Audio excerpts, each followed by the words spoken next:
So, good morning, everyone. I welcome you all in this lecture series of hydrology. Uh, as we all that in the previous class, we have completed with our fourth unit. Today, we'll start with our fifth unit that is related to your groundwater hydrology. Okay, so basically, it is dealing with what the water which is being stored below the ground. Okay, so that hydrology is regarding the groundwater hydrology. Okay, so the syllabus for this is your general water balance, regional groundwater balance, distribution of subsurface water, different types of aquifers, occurrence of groundwater in hydrological formations, structures and type of wells, components of groundwater studies. Okay, we'll study each and discuss everything one by one. Okay, so basically you can see that this is your hydrological cycle. Okay, that your precipitation happens, the precipitation gets converted in gets stored into your reservoirs, some of them gets converted into runoff and then really meets your river basin, and this river basin generally recharge what your groundwater. So this is basically it is explaining the hydrological cycle. Okay, it is also explaining what do you mean by aquitude, confined aquifer, which is unconfined aquifer. Okay, these are all related to your groundwater hydrology. Okay, your wildlife refuge, agricultural supply, groundwater table, shallow monitoring well, deep monitoring well, injection well, municipal industrial supply. Okay, and these are all the structures which are related to what groundwater hydrology. We will study about them uh, after some slides. Okay, so we'll first start with the what do you mean by groundwater hydrology. So basically the groundwater is considered a very important natural resources in arid and semi-arid and dry region. This may be because of they may be the only source of the water supply. Obviously, as you all know that in India we have different type of climates, and in certain regions there are some places where they don't have any other resources of water. They are only based on they're only totally dependent upon which resources, that is your groundwater. Okay, so this becomes a very important source of water in what in the arid region, in the semi-arid region, and especially in the dry region. Okay, so even in humid area, groundwater is considered to be a better resources for many economic and hygienic reasons. So it is not necessary that it is only suitable and it is very reliable only in case of what in your dry region. It is also considered to be a very reliable source of water in case of humid areas where water quantity is available on the resources. But because of the hygienic point of view, groundwater is considered to be the best source of water. Okay, since it is under the ground, so there is less chances of contamination, there is less chances of what it getting polluted. So that is considered to be one of the best source of water. Okay, after that there is a groundwater hydrologic investigation. Okay, so groundwater hydrologic, as you all know that deep dig deep into the ground and you will probably find water. It is well known said that if you dip your ground, after some depth you will get your groundwater. It fills the smallest spaces between the bits of sediments and the rocks. Okay, it almost everywhere flowing beneath your feet. Under your home it is flowing beneath your feet. Obviously where you are standing it is flowing beneath your feet. It is below your hair. It is flowing beneath your homes, cities, farms and desert. Many of you are string groundwater every day. Why is there is how and how does it happens? This we will discuss in next class. Okay, okay, after that uh, groundwater has a suitable composition in most cases, and it is free from turbidity, objectionable colors, and pathogenic and organism, and require not much treatment. So, as I've told you, groundwater is generally considered to be the best source of water. Because why? Because there is less. It is free from turbidity. Okay, it is not having any objectionable color. Okay, it is not having any pathogenic organism. Okay, and it does not require much of the treatment. Okay, so because the river waters and the other waters are generally required to be treated very much, but in case of groundwater it requires very less treatment. Therefore groundwater is considered to be the best source of the water.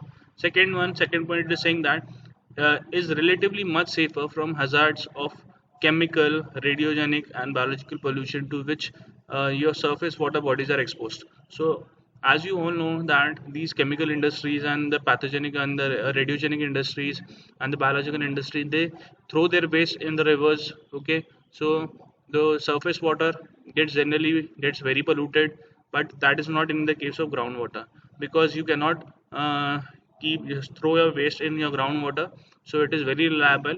Okay, this is the second point.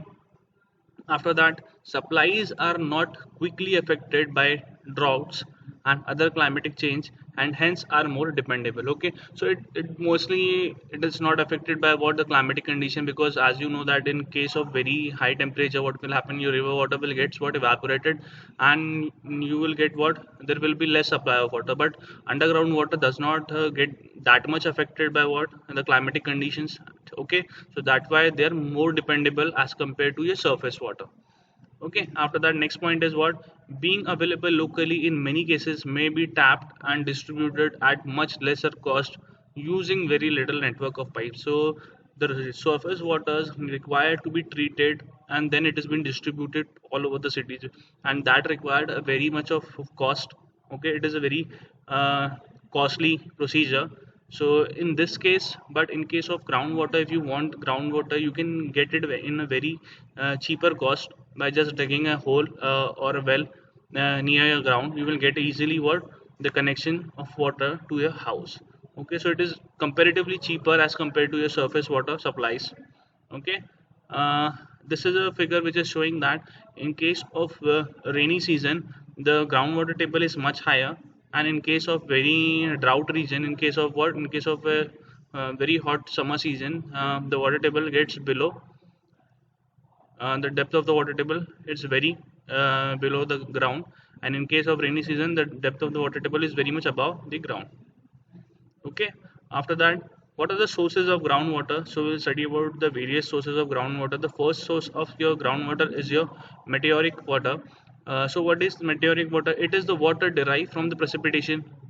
So water which has been derived from the precipitation, that is your rain and the snow.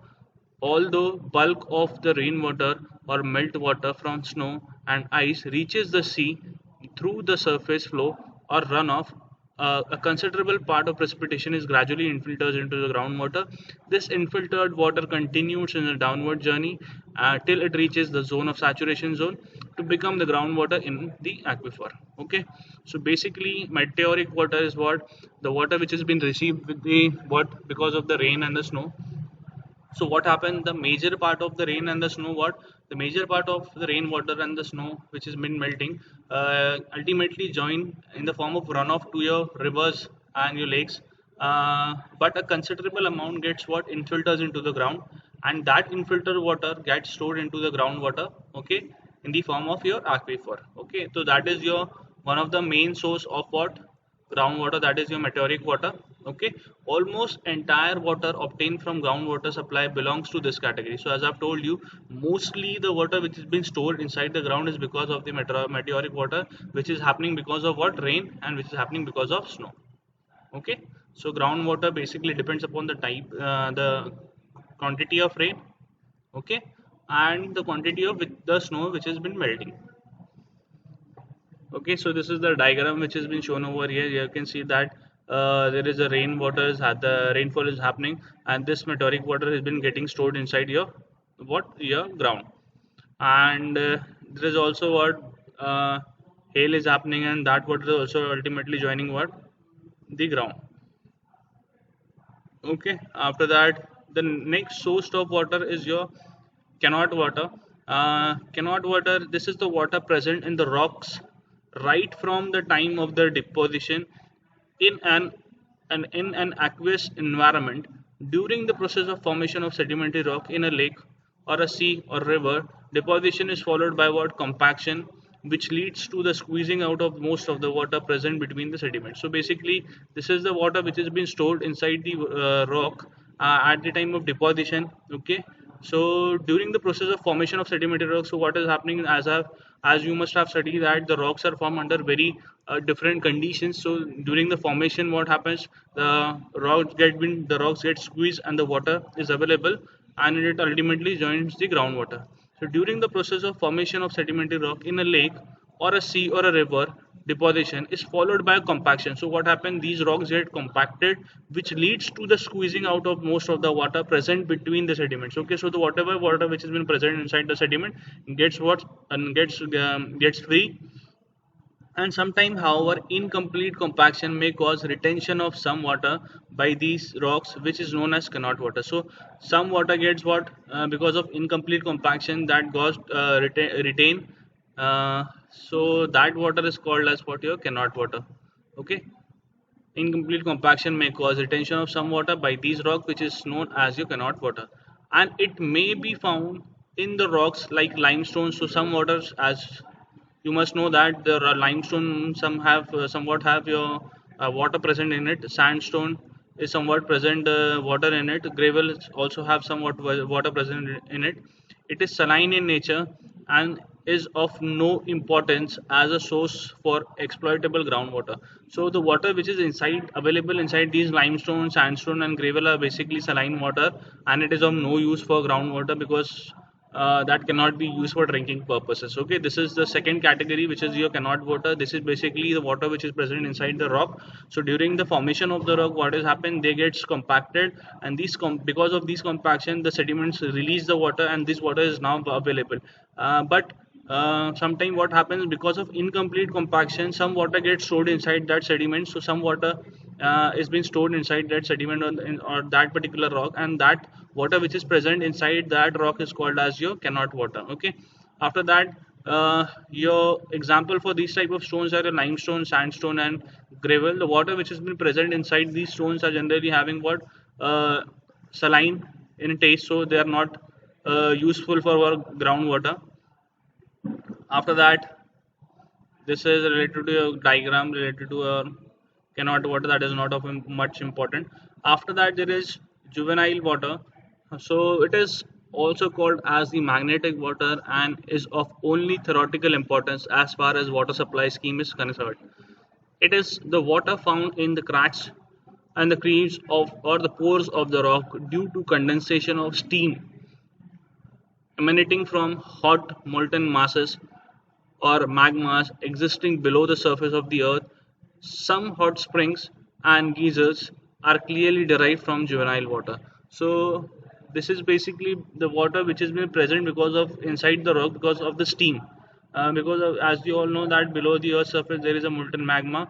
Okay, so because of these molten magma, what happens, the whatever the water comes in contact with it, it gets converted into the steam, and this steam get what, entrapped by these stones. Okay, so in some cases, what, you must have seen that from some stones springs happening, waters are coming though, so that springs are nothing but your juvenile water sources. Okay. After that, now distribution of groundwater, how this water groundwater has been distributed. So the water that goes below the surface of the land may be found to exist in two main zones of environment classified as Verdosa water and your phreatic water or groundwater. So basically, you have only two zones of water. The water, whatever the water comes inside the ground, can be categorized into two category. One is your Verdosa water, and second is your phreatic water, which is also called as your groundwater. Okay. In the Verdosa water zone itself, three different types of environments are distinguished.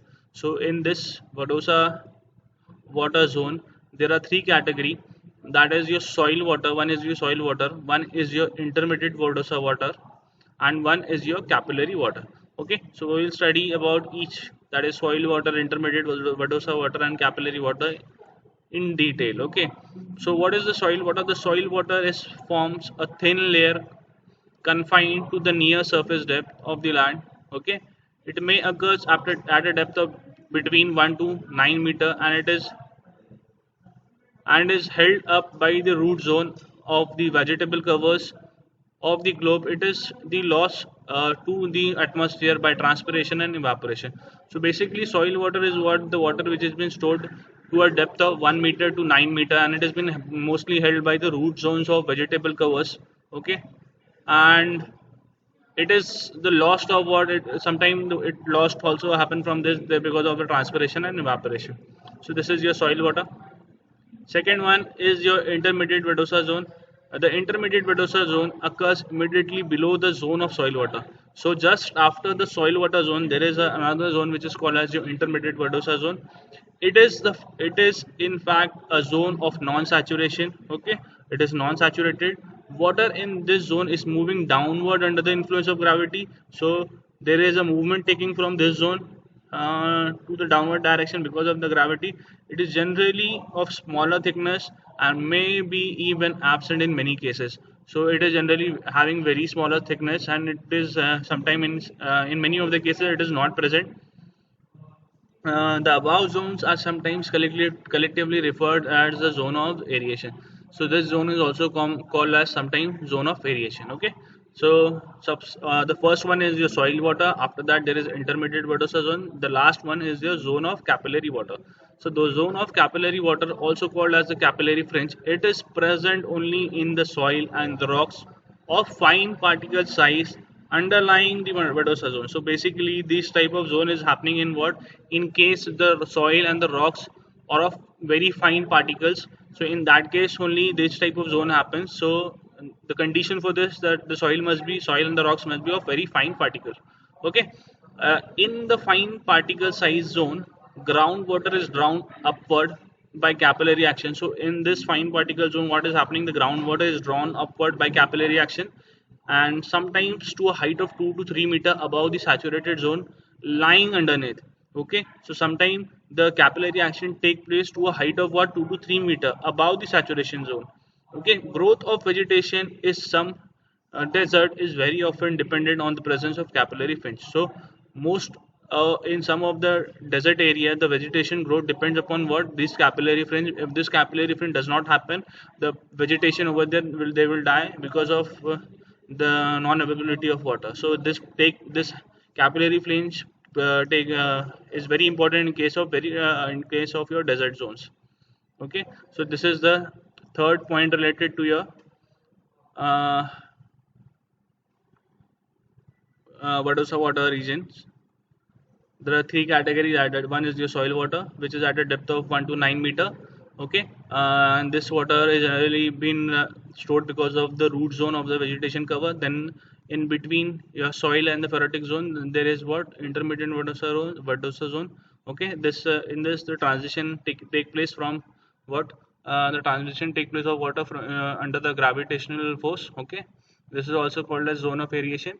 After that, there is zone of capillary water. This is basically the condition for zone of capillary water is that the soil and the rock must be of finer particles, and capillary action take place in that region, and the water rises up to height of 2 to 3 meter. This is very important in case of desert region because the vegetation over there, they fully depend upon this capillary fringe. Okay. After that,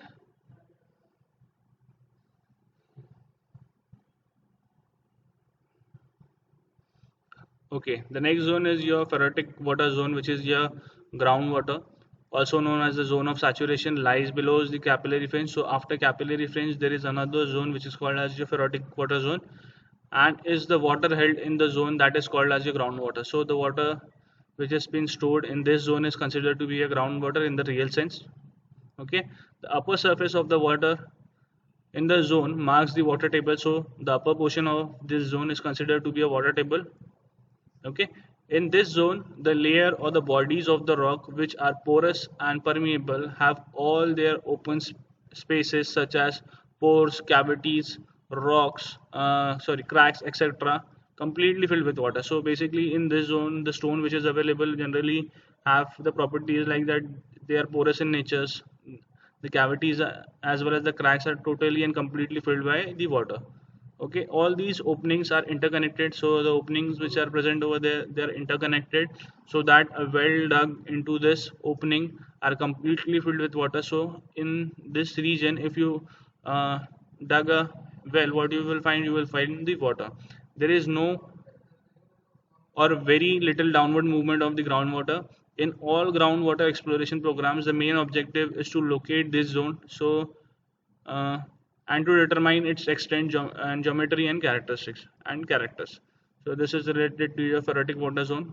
Okay, it is lying below the capillary fringe. Okay, the stones which are available in these regions are basically porous. The cracks are totally filled with water. The cavities are totally filled with water. Okay, so uh, this is related to your phreatic water zones. After this, we'll study about the water balance. So in hydrology, a water balance equation can be used to describe the flow of water in and out of the system. This we have studied in the previous units also. A system can be one of several hydrological domains such as the column of soil and the drainage basin. Water balance can also refer to the way in which an organism maintain water in dry and hot condition. Okay, it is often discussed in the reference to the plants and other parts which have the variety of water's retention and mechanism. The general equation for your water balance is this equation. This we have already seen in the previous units, where P represent your precipitation, where Q represent your runoff, where E represent your evapotranspiration, and del S represent the change in storage.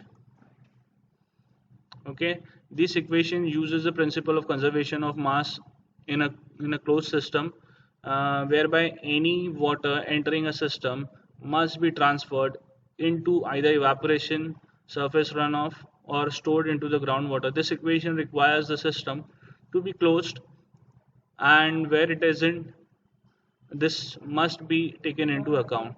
Okay, so you need to consider these equation in wherever you are considering your hydrological data. Extension of water balance are discussed in agricultural hydrology. Okay, so I'm not explaining much of these because these we have done already in the previous classes. Okay. Mm. These water balance can be used to help and manage the water supply and predict where there may be water shortage. It also basically this equation is used to predict where there will be shortage of water. It also includes use of irrigation runoff assessment, okay, flood control and pollution control. Further, it can be used for design of subsurface drainage system, which may be horizontal, okay, or vertical to estimate the drainage requirement.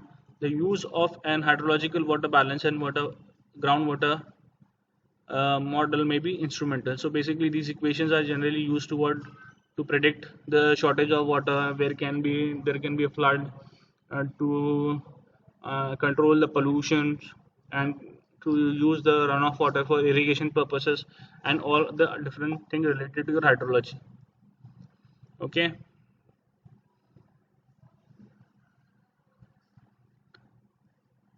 After this, the groundwater study of subsurface flow is equally important, since about 30% of the world freshwater resources exist in the form of groundwater. So the study is why important, because 30% of your groundwater, 30% of your world fresh water is available below the ground. So that is why the study is very important. Okay. Further, the subsurface water forms a critical input for the substance of life and vegetation in the arid zone. So, in the places where there is less available of surface water, in that place, your groundwater is a very important resource of water. So that is why the study related to it is very important. Due to its important and a significant source of water supply, various aspects of groundwater dealing with exploration, development, and utilization have been extensively studied by workers from different disciplines such as geological, geophysics, geochemistry, agricultural engineering, fluid mechanics, and civil engineering. So, since groundwater plays a very important role in the general life of human beings, so they have been studied by various disciplines like geological. Studies like geophysics, it has been studied in geochemistry, it has been studied in agricultural engineering, it has been studied in fluid mechanics, it has also been studying in new civil engineering. Okay. After that, the forms of subsurface water. So basically, the water, subsurface water is what the water in the soil mantle is called as the subsurface water, and it's considered in two zones. So basically, the subsurface water is considered to be in two zones. One is your saturated zone, one is your aeration zone. Okay, so we'll discuss saturation zone and aeration zone this one by one.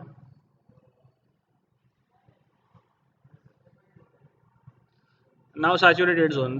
These zones is also known as the groundwater zone, in which all the pores of the soils are filled with water. The water table forms the upper limit and marks the free surface. That is the surface having the atmospheric pressure. So basically, this is the zone where the groundwater zone which all the pores of the soil is completely filled with water, and the top surface of that is considered to be a groundwater table. Okay, then the zone of aeration. In this zone, the soil pores are only partially saturated with water. The space between the land and the surface and the water table marks the extent of these zones. The zone aeration has three subzones. So basically, the zone of aeration is what it is having what the soil pores are partially filled with water. They are not completely filled with water. The spaces between the land and the surface. So the space which has been available between the land and the surface and the water table marks the extent of the zone. Okay, that marks the extent of the zone. So groundwater hydrology, soil water zone, as I've told you, the groundwater zone basically divided into three categories. That is the soil water zone, okay, which is just this lies close to the ground surface, uh, in the major rods band of the vegetation, from which the water has been lost because of the atmosphere by evapotranspiration. There is capillary fringe. In this, water is held in capillary action. This is the zone of extent from the water table upward to the limit of capillary rise. Intermediate zone, this lies between the soil water zone and the capillary fringe. The soil textures and the moisture content and the vary from region to region. The soil moisture in the zone of aeration is important in agricultural practice and irrigation engineering. After that, we'll study about what saturated formation. All the earth material from soils to the rocks have pore spaces. So wherever there is earth material which is having soil, they have pore spaces. Okay, although these pores are completely saturated with water table below, from the groundwater utilization aspect, only such material through which water moves easily and hence can be extracted with ease are significant. On this basis, the saturated formation are classified into four categories. Basically, like, what is happening in this? The soil which is been present basically have pore spaces. Okay, these pore spaces are completely saturated with water table below, and from this groundwater utilization aspect, only such material through which water moves easily and hence can be extracted with ease are significant. Okay, so on the basis of this, saturation formation are classified into four categories. So they are divided into these four categories. One is your aquifer, one is your aquitard, one is your aquiclude, one is your aquifuge. This will study each one by one. This is important because these are asked in your university exam. So, what do you mean by an aquifer? An aquifer is a saturated formation of earth material which is not only stores water but it yield in a insufficient quantity. Okay, so aquifer is what the zone in which the material which is not only storing water but it can yield sufficient quantity of water. Thus, an aquifer transmit water relatively easily due to what permeability. So, the aquifer is very permeable and it can easily transmit the water. Unconsolidation deposit of sands and gravel forms good aquifer. So if the layer of soil consists of sand and gravel, it will be very good aquifer. So aquifer is what it is allowing the water to easily transmit. Okay, it can store water. It can also sufficiently yield quantity. Okay, so this is related to aquifer. After that, aquitard, it is the formation through which only seepage is possible and thus the yield is insignificant as compared to aquifer. So in this category, what is happening? Only seepage can happen. Okay, the water is not being stored and can be extracted. So in this zone, only what seepage can happen, and therefore the yielding is not insignificant, is not that much as compared to what your aquifer. It is partially permeable, so it is not completely permeable. It is partially permeable. A sand clay unit is an example of aquitard. So there is, if there is a soil region which is having a sand clay, is considered to be an aquitard. Through an aquitard, appreciable quantity of water may leak to an aquifer. So some of the water from these aquitard can leak and it can join the aquifer below it. Okay, so aquifer is generally below the aquitards. Okay, after that, aquiclude is, it is a geological formation which is essentially impermeable, okay, to the flow of water. So they are not they're essentially impermeable to the flow of water. It may be considered as close water movement even though it may be contain large amount of water due to high porosity. Clay is an example of what aquiclude. So what is happening in this? They are not that much impermeable, that they are not permeable, they are less very impermeable. That does not allow the water to flow it may be considered to close water movement even though it may contains large water. So even though it is having very large water, but it is not allowing the water to pass through it. Okay, clay is one of the example of aquiclude. Okay, after that the last one is your aquifuge. It is a geological formation which neither porous nor permeable. It is not completely porous, it is not permeable, there are no interconnection openings, so there is no opening available, and hence it cannot transmit water. So it cannot transmit water, so the massive compacted rocks are considered to be your aquifuge. Okay, so let me revise you once more. One is your aquifer. Aquifer is what? Aquifer is the completely saturated zone where you can easily yield water, it can easily store water. Okay, aquifer is what? It is completely yielding water. It can, we can sufficiently yield water from it, and we can sufficiently and there is very large quantity of water stored in this. Okay, so the water, the soil which has been available are storing water easily, and generally the example is of what? Sand and gravel formations. This is aquifer. After that, aqueduct was what? They are not completely allowing the water to pass it. There will be a small amount of seepage is possible, but not completely significant. Discharging you can do. Okay, some amount of water get leaks and ultimately joins your aquifers. Okay, this is related to your aqueducts. Then is your aquiclude. So aquiclude is a one, they're completely impermeable. That does not allow, even though they have very large quantity of water stored in, but they does not allow the water to pass through it. That is aquiclude.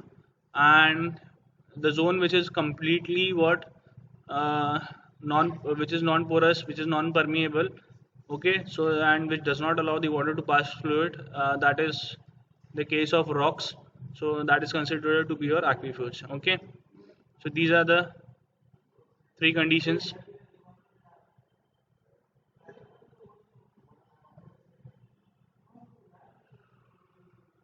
After this, aquifer, we'll study aquifer in detail. The formation of groundwater which contains water and may transmit water is usable in usable quantities are known as aquifer. So aquifer, as I've told you, there large quantity of water has been stored in your aquifer and it can be sufficiently yield water from aquifer. So formation of ground which contains water and may transmit water in a usable quantity is known as aquifer. Thus, these are the geological formation in which groundwater occurs. So basically, these are the conditions under which groundwater occurs. Sand and gravels are the soil particles which are present in case of aquifer. After that, there are two categories. One is your unconfined aquifer, one is your confined aquifer. So aquifer are mainly classified into two category. One is your unconfined aquifer and your confined aquifer. So an unconfined aquifer is the one in which the water table forms the upper surface of the zone of saturation. So basically the water table will be the top limit of this zone, or the top portion of this zone in case of unconfined aquifer.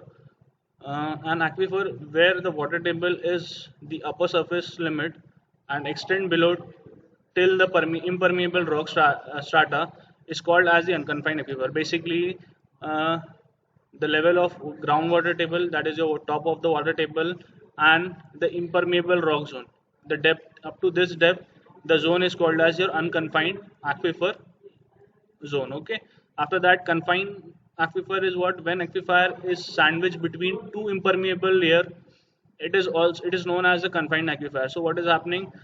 Suppose there is an unconfined aquifer zone, there is an unconfined aquifer zone, there is a unconfined aquifer zone in between. So that type of your like this, it is having what?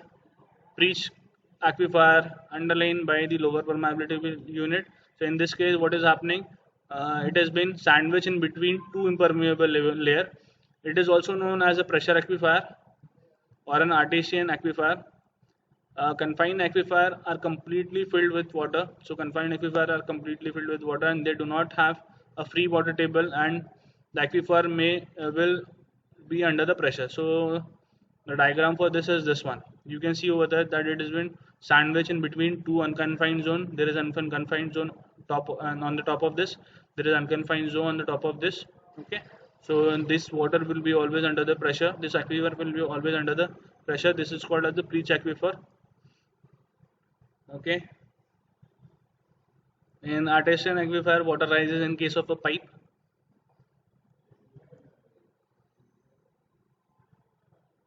So this is your unconfined aquifer.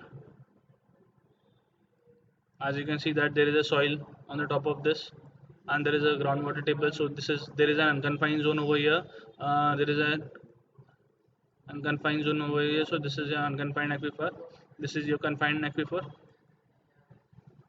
Okay, after that there is leaky aquifer.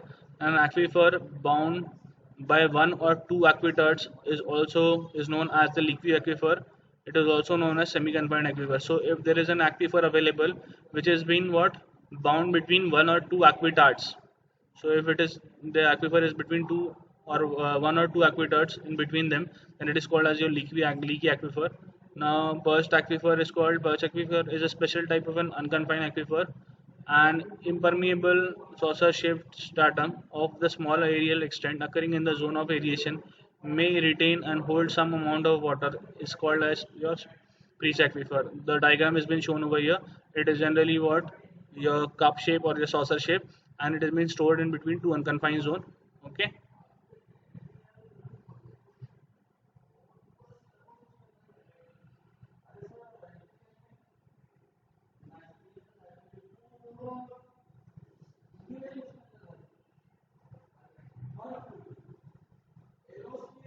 Okay, over here you can see that these diagrams are there available. This is an unconfined aquifer. Okay, this is your breached aquifer because it is a saucer shape. This is a continuous impermeable layer, and there is, after this is your confined aquifer. Okay, so these are the different type of aquifers which are available below the ground surface.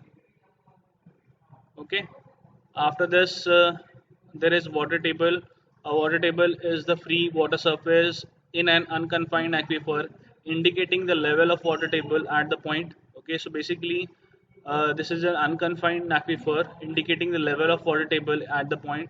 The water table is constantly in the motion, adjusting its surface to achieve the balance between the recharge and the outflow from the surface storage. So water table generally balance the situation by recharging and outflowing the surface storage. Okay, after that the fluctuation in the water table in a duck well during various season of the year, lowering, obviously you must have seen in your well during different season the level of the groundwater changes. Sometimes it is very high, sometimes it is very low, sometimes it is what, constant. So that depends upon the uh, atmospheric condition. The fluctuation in the water level in a duck well during the various season of the year, lowering of the groundwater table in the region due to what, heavy pumping of the well, and the rise in the water table of an irrigated area with a poor drainage are some common example of what fluctuation of the groundwater table. Uh, in general sense, the water table follows the topographic features of the surface. If the water table intersects the land surface, the groundwater comes out to the surface in the form of what, springs and the seepage. So if the water table is intersected by the land surface, so suppose there is no availability of space, in that case what, the water have no space and it ultimately what, rises in the form of springs or the seepage. Now the function of an aquifer, as said earlier, aquifers serve as an underground reservoir and distribution system, or conduct at the same time. The storage capacity of the rock depends upon the porosity of the rocks, and on the one hand, and the nature and the interconnection of the pores. So basically, an aquifer generally functions in the form of your wells. Okay, they distribute water. Okay, as well as they, in the same time, they also store water. The storage capacity depend upon the porosity of the rocks. It depends upon the nature of the rocks. It depends upon the interconnection of the pores. Okay, aquifer properties. The important properties of an aquifer are its capacity to release water held in the pores and its ability to transmit the flow easily. So its capacity basically depends upon how much quantity of water has been available inside the pores and how much it can transmit easily. These properties essentially depends upon the composition of aquifer. So they basically depend how the aquifer has been composed. Okay. Now porosity. Now the first property of your aquifer is the porosity, the amount of pore spaces per unit volume of the aquifer material is called as the porosity. So the amount of pore spaces per unit volume. Okay, VO. It is given by the formula VV upon VO, where N is the porosity, VV is the volume of void, VO is the volume of porous medium. Okay, that is your porosity. Now aquifer property in an unconsolidated material, the size of distribution, packing and the shape of the particle determine the porosity. So basically in unconsolidated material, like the size distribution, how is the packing is done, how is the shape of the particle, these all factors determine the porosity. In the hard rocks, the porosity depends upon the extent, spacing and the patterns of fracturing or the nature of the solution channel. So basically, in case of hard rocks, it depends upon the how much the cracks are available in the rocks, how much fracture has been there available in the rocks, and that depends upon. So the porosity in case of rock, that depends upon cracks and the fractures available in the rocks. Okay. After that, aquifer next property is your specific yield. After this, while the porosity gives the measure of water storage capability of the formation, not all the water held in the pores are available for extraction by pumping or drainage by gravity. So it is not necessary that the total amount of water which has been present inside the rocks are totally available for what your extraction or pumping or drainage. Some water gets what stored in that. These pores hold back some water by molecular attraction and surface retention. So some water gets been does not get extracted because of the molecular attraction present between the soil particles and because of the surface retention. The actual volume of water that can be extracted by the force of a gravity from a unit volume of aquifer material is known as the specific yield. So basically, how much amount of water in terms of volume you can uh, take out or you can extract from the aquifer is called as the specific yield. It has been given by SY. The fraction of water held back in the aquifer is known as specific retention. That the water has been which has been retained is called as specific retention. It has been given by SR. Thus, porosity is equals to what? SY plus SR. Okay, some water gets retained, some water gets yield. So SY plus SR will give you the porosity. Okay, after that specific yield. So is the ratio of volume of water that after saturation can be drained from the gravity to its own volume. It is usually expressed in percentages as Wy into V into what 100. So specific yield can be given by what Wy divided by volume into 100. Okay. So this is the volume of water and one is you by your volume. So volume of water, that this is Wv is your nothing but your volume of water. Now specific retention can be given by the formula word. The SR, the specific retention of soil or rocks is the ratio of what volume of water it will retain after saturation against the force of gravity to its own volume. It is also expressed as what Wr by V into 100, where Wr is the volume of water which has been retained, okay, and V is the bulk volume of soil and the rocks. V is the bulk volume of soil and the rocks, okay. Since Wy and Wr are the constituents of total volume of water in the saturated material, and it appearance that porosity will be equal to the sum of specific yield and the specific retention. So porosity is what specific yield plus specific retention, volume of void to the total volume, that will give you your specific yield.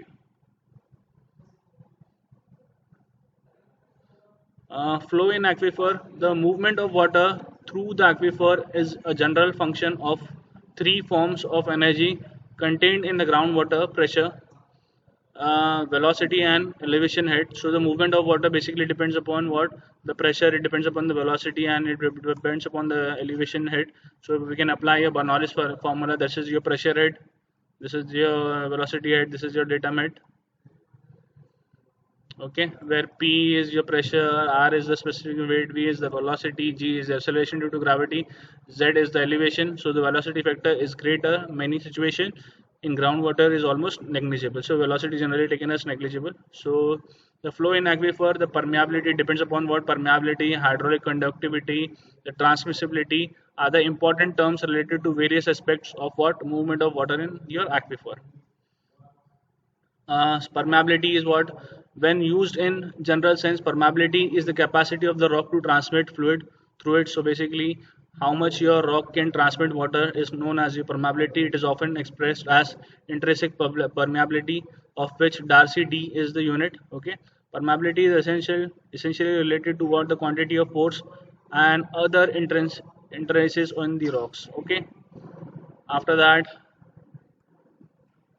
basically this diagram shows the non-porous zone, some uh, porous, non-porous zone, and this permeable zone. So this is non-porous, non-permeable because it is having no opening. This is porous, but it is non-permeable. This is not connected pores, so it will be porous permeable. Okay. Now then there is transmissibility.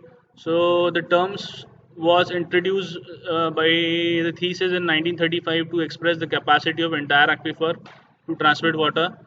Okay, so it was introduced in 1935. The coefficient of transmissibility depends upon what?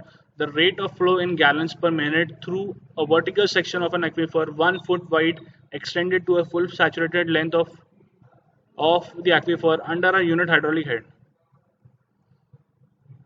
Now after that, hydraulic conductivity. In groundwater geology or hydrology, the quantity of measurements of flow of water is generally expressed by the term of hydraulic conductivity rather than permeability. So they basically in hydrology they are mostly considering what? Hydraulic conductivity rather than what? Your other factors. The hydraulic conductivity K may be defined as the flow velocity per unit hydraulic gradient. So it is basically defined as what? Flow velocity per unit hydraulic gradient. Okay, it is expressed as meter per day or meter per second. Okay, after that, Darcy's law. This is very important because the flow happens because of for in case of flow you need to remember this is Darcy's law. As stated earlier, groundwater is not static, but it is slowly moving through the aquifer. The rate of flow of groundwater through the aquifer, most of which are natural pores media, can be expressed by Darcy's law. So Henry Darcy, a French hydraulic engineer, investigated the flow of water through the horizontal beds of the sands to be used for water filtration. On the basis of this experiment, Darcy in 1856 indicated that for laminar flow condition, the velocity of flow of water through saturated porous media is proportional to the hydraulic gradient. It is universally known as the Darcy's law. So it is saying that on the basis of experiment, he found it out that in case of laminar flow condition, the velocity of flow of water through the saturated porous media is proportional to the hydraulic gradient. Okay, K into I. This is the formula for Darcy's equation. V equals to V is your velocity of flow, K is the coefficient of permeability, and I is your hydraulic gradient, which is given by del H by what? L. So head loss in the length of flow path. Okay, so further V can be written as Q by A. So you can replace what? V by what? Q by A. So Q A will get multiply. So Q equals to what? KIA. This is the formula you need to. If you want to remember this, you can remember as Q Kia. Okay, where Q is the rate of flow, A is the cross section area of the porous medium. Okay. After that, we will study about the wells. So wells are defined as the opening or the hole dug or drilled into an aquifer with a view of withdrawal of water from drinking and agricultural or other uses. So basically, you dug a hole for what, so that you can use that water for drinking and agricultural purpose, and they generally dig inside an aquifer where the water has been available to yield water, where we can extract water. Mostly these are the vertical hole drilled or dug into the ground up to the aquifer. Water may flow through these well either due to natural hydrostatic pressure, or you have to apply a pump. So generally, sometimes the water can be extracted because of hydrostatic pressure, and sometimes you have to use a pump in that. Okay, these may be quite shallow or deep depending upon the depth of water bearing strata or extracted. So the its depth depend upon the condition over there. Okay, this is the diagram of a well. After that, there is gravity well. The gravity well, it is also called as a water table well, and it's vertical or nearly vertical hole penetrating the zone of saturation below the ground. The essential character of such a well, which is at the atmospheric pressure, and represent what, when at rest the water table of the area around the well. The water will not normally flow out of this such well on its own. It has to be pumped out or taken out. So these type of well, the water cannot be extracted because of the hydrostatic pressure, but you have to use and pump in that. Most well driven into the aquifer from for withdrawal of water are actually gravity wells. So most of the well which has been generally dig inside the aquifer is your gravity well. When the water has to be pumped out of such well in the form of location of tube well. Okay. Now type of wells. One is your galleries. These are the horizontal tunnel or the open ditches that are dug out through the water bearing layers formation due to intercept of water. These are the dug generally perpendicular to the direction of flow of water in the aquifer. There must be a diagram related to this. So over here you can see that this is a chamber or a manhole present over here. This is type of well is called as your galleries. Okay, or you can say that this type of is your gallery. So as you can see that it has been, there is groundwater which has been flowing inside there, and this groundwater has been what, obstructed by these well, and these water now can be used for what, your various purposes like agricultural, drinking, and other purposes. So these are the gravity wells, galleries. You can see the diagram over there. Okay, these are horizontal wells, these are not vertical wells. Now the next one is your artesian well. These are the holes drilled through the confined or artesian aquifer. So in case of confined and artesian aquifer, if the well has been dug over there, they are called as your artesian well. In such a well, water generally flows out of the ground surface and even may gush out of some height. Okay. Okay, thank you. I think we have completed all the theoretical part related to this. Okay, thank you so much. In the next class, we will see the numericals related to this. Okay.